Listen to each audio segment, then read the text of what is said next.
para sahabat sehat, jumpa kembali dalam edisi Ngobrol Sehat bareng saya Dr. Pua.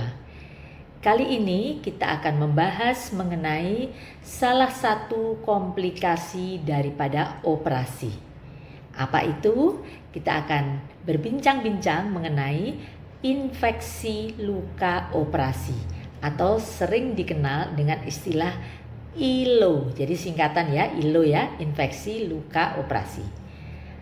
Kita tahu bahwa operasi itu dilakukan sayatan. Tidak hanya operasi di bidang saya ya, di bidang kandungan, kebidanan, operasi sesar, operasi kista, miom, tidak hanya itu.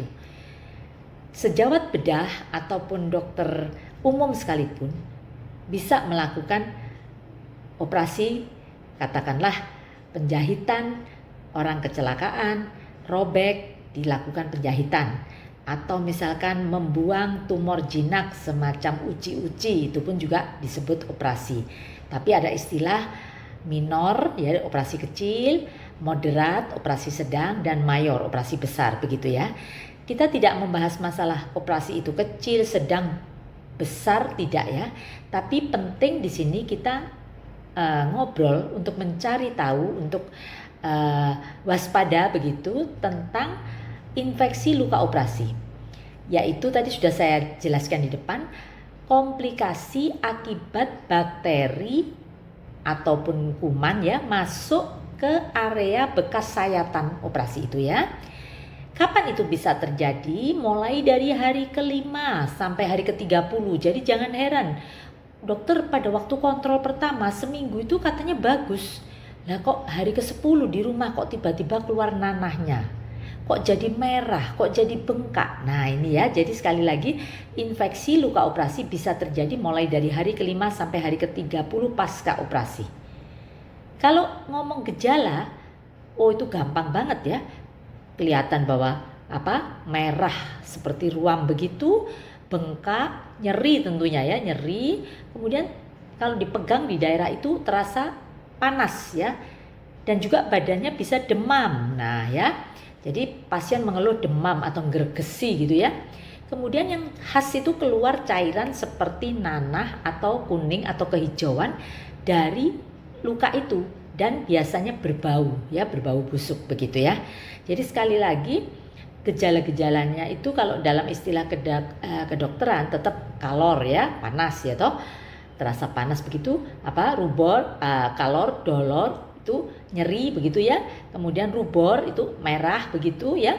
Fungsiolesa, gangguan fungsi, jadi jalannya kesakitan, nggak bisa meluruskan kaki dan sebagainya. Jadi sekali lagi para sahabat sehat, gejala-gejalanya sangat mudah dikenali sehingga pasien pasti akan mengeluh sendiri dan akan datang kepada dokter atau kepada fasilitas kesehatan terdekat untuk meminta bantuan ya. Nah yang penting tentu kita pengen tahu apa sih dokter penyebabnya, kok bisa terjadi infeksi pada luka operasi. Yang jelas itu biasanya disebabkan kuman ya, bisa Staphylococcus, bisa Beta Streptococcus, Hemolyticus, bisa Pseudomonas ya, itu nama-nama Latin untuk kuman lah ya, bakteri ya, itu ya penyebabnya. Tapi harus diingat, yang terpenting para sahabat sehat tahu bahwa operasi itu kan dilakukan antisepsis. Di lukanya itu dibersihkan dengan, katakanlah dengan betadine, dengan saffron, pokoknya dibersihkan dulu. Nah ini menyangkut hygiene, maksudnya alat yang digunakan juga steril, kemudian luka operasinya sudah di antisepsis, di desinfektan begitu, supaya tidak terjadi kan, itu pencegahannya. Tapi kita tahu bahwa udara kita pun bisa mengandung kuman, bisa mengandung virus. Tangan penolong, katakanlah kita tidak menggunakan alat ataupun sarung tangan yang steril, itu pun bisa menyebabkan. Tapi ini para sahabat sehat, yang patut lebih diperhatikan, lebih diwaspadai, kalau pada pasien-pasien usia lanjut. Nah itu juga pengaruh karena daya tahan tubuhnya tidak sebagus pada waktu usia muda tentunya ya. Atau dia mempunyai penyakit sistemik, kencing manis, hipertensi, ini pun mempengaruhi dalam proses penyembuhan luka. Dan yang penting nih para sahabat sehat, masalah malnutrisi. Mohon maaf ya para sahabat sehat, seringkali karena mitos yang kurang betul, habis operasi jangan makan telur, nanti gatel. Nah, padahal telur itu sumber protein ya. Justru tidak boleh malnutrisi, gizinya harus bagus ya. Boleh makan telur, boleh makan daging, boleh makan ayam, nggak menyebabkan gatel ya. Saya sering cerewet ngomongi pasien-pasien saya, ibu satu hari harus makan telur minimal 3 butir ya, 6 butir lebih baik lagi. Maksudnya apa? Bahwa untuk proses penyembuhan luka itu butuh protein, butuh gizi yang bagus. Jadi kalau malnutrisi, tarak ya, orang Jawa bilang tarak, itu resiko terjadinya ILO, infeksi luka operasi itu menjadi lebih besar. Nah kemudian lagi nih obesitas. Nah mohon maaf nih, obesitas itu kan lipatan kulitnya lemaknya tuh tebel. Nah ini juga mempengaruhi proses penyembuhan luka, sehingga pada obesitas operasi-operasi saya di sayatan di atasnya badukan itu ya, jadi suprasimfisis itu kalau kita mengiris pada saat sesar katakanlah itu kan ketindian orang Jawa bilang ketumplekan itu jadi tertindih lipatan perut yang tebel, lemaknya tebel. Ini mempengaruhi ya proses penyembuhan luka ya, sehingga memudahkan terjadinya ILO. Jadi sekali lagi, hal-hal itu bukan penyebab langsung, tapi itu memudahkan. Jadi penyebab langsungnya tetap adanya kuman yang masuk tadi kan ya, macam-macam tadi.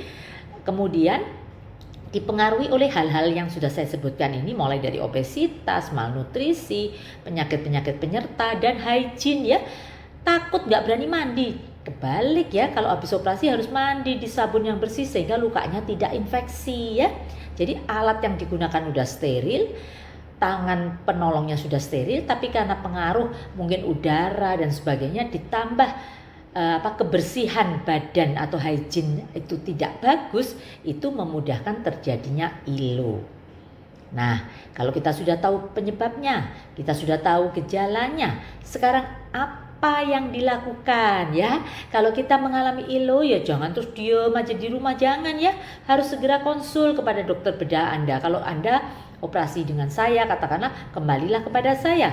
Kalau Anda operasi dengan dokter tertentu, dokter bedah dan sebagainya juga bisa ya. Prinsipnya kembali ke fasilitas kesehatan, jangan diobati sendiri. Udah saya tempeli salep. Nah, malah wong nanah kok tambah ditempeli salep ya, malah lengket enggak karu-karuan ya. Jadi jangan pakai salep atau obat-obatan tanpa resep dokter.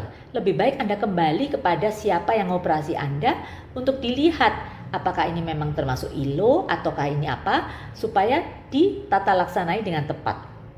Prinsip daripada penata laksanaannya itu ada justru dibersihkan lukanya.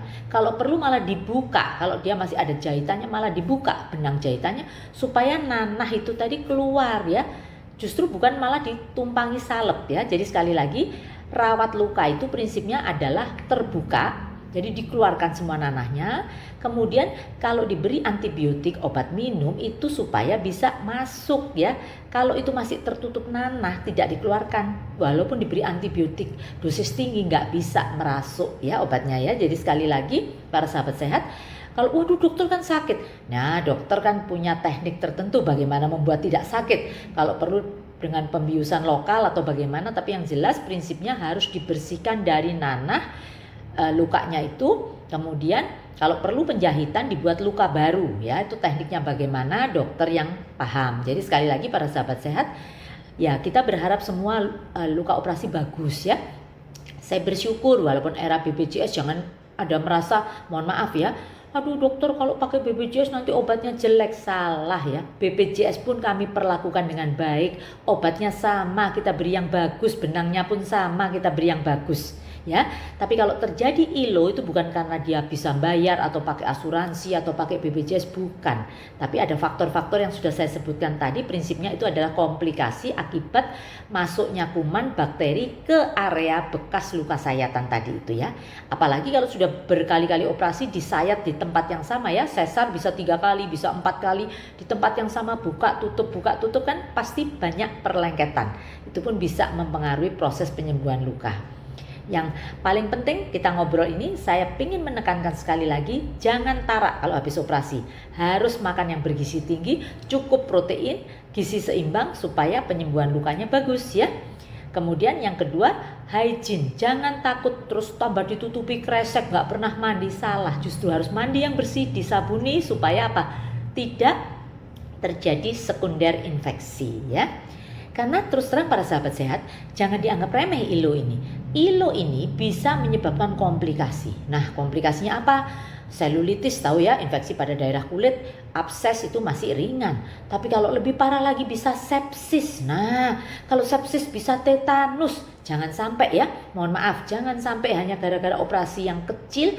Seperti kemarin dulu ada suami pasien saya, kasihan banget, dia kecelakaan, lukanya cuma kecil, tapi karena lukanya kotor, tidak dibawa ke fasilitas kesehatan, akhirnya terjadi komplikasi sampai dengan tetanus dan mohon maaf sampai akhirnya tidak tertolong. Jangan sampai itu terjadi. Kita berharap operasi, apalagi di era zaman saat ini di mana dunia medis sudah canggih, antibiotik sudah canggih, harapannya operasi itu walaupun operasi besar paling di rumah sakit hanya 2-3 hari pulang dengan kondisi sembuh. Saat kontrol pun luka sudah kering, sudah bagus ya. Jadi tidak terjadi komplikasi ini. Oke, para sahabat sehat, kalau dirasa edukasi ini ada manfaatnya, silakan Anda boleh share kepada siapapun yang memerlukannya. Salam sehat selalu.